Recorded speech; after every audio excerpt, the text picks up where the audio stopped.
ചെമ്പനീർ പൂവിൻ്റെ വരാനിരിക്കുന്ന എപ്പിസോഡിലേക്ക് എല്ലാവർക്കും സ്വാഗതം. അപ്പോൾ നമ്മുടെ വീഡിയോയുടെ തമ്പനയിലിൽ കണ്ട പോലെ തന്നെ നമ്മുടെ രേവതിയെ നമ്മുടെ ചന്ദ്ര ആത്മാർത്ഥമായി സ്നേഹിക്കുന്ന ഒരു എപ്പിസോഡാണ് ഇനി വരാനിരിക്കുന്നത്. അപ്പോൾ അത് കാണാൻ പ്രേക്ഷകരായ നിങ്ങൾ റെഡിയല്ലേ? അപ്പോൾ രേവതിയെ നല്ല അണിയിച്ചൊരുക്കിയ ഒരു ഫോട്ടോ ഒക്കെ ഇതിൽ കൊടുത്തിട്ടുണ്ട് കേട്ടോ. അതെന്താണ് സംഭവം എന്ന് വെച്ച് കഴിഞ്ഞാൽ, രേവതിക്ക് മാല കെട്ടലും ബൊക്ക കെട്ടലും ഡെക്കറേഷനൊക്കെ ആണല്ലോ വർക്ക്. അപ്പോൾ നമ്മുടെ രേവതി മാലയൊക്കെ കെട്ടിയിട്ട് ഇങ്ങനെ ഒരുപാട് കെട്ടിക്കൊണ്ടേക്കും കേട്ടോ. അപ്പോൾ നമ്മുടെ സച്ചു പറയും, ഇതൊക്കെ അടിപൊളിയായിട്ടുണ്ടല്ലോ, ഇതൊക്കെ നീ ഇങ്ങനെ റെഡിയാക്കിയിട്ട് എന്താ കാര്യം, ഇതൊക്കെ നാട്ടുകാരൊക്കെ കാണിക്കും, നാലാളൊക്കെ കാണിക്കും, ഇതൊക്കെ പുറത്ത് കൊണ്ട് വെക്കണം എന്ന് പറയും.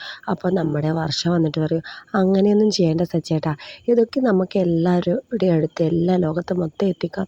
അതിന് നമ്മുടെ രേവതി ചേച്ചി ഒരു വെബ്സൈറ്റ് തുടങ്ങണം. അപ്പോൾ നമ്മുടെ രേവതി ചേച്ചി ഒരു വെബ്സൈറ്റ് തുടങ്ങി ഇതൊക്കെ നാട്ടുകാർക്കൊക്കെ കാണാം.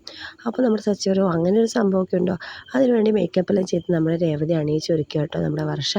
അപ്പോൾ വരാനിരിക്കുന്ന എപ്പിസോഡിൽ എന്തായാലും പുതിയ പുതിയ നല്ല നല്ല നിമിഷങ്ങൾക്കൊക്കെ നിങ്ങൾക്ക് കാണാൻ പറ്റും. നമ്മുടെ രേവതിയെ നമ്മുടെ ചന്ദ്ര സ്നേഹിക്കുന്ന ഒരു അടിപൊളി എപ്പിസോഡൊക്കെ ഉണ്ട് കേട്ടോ.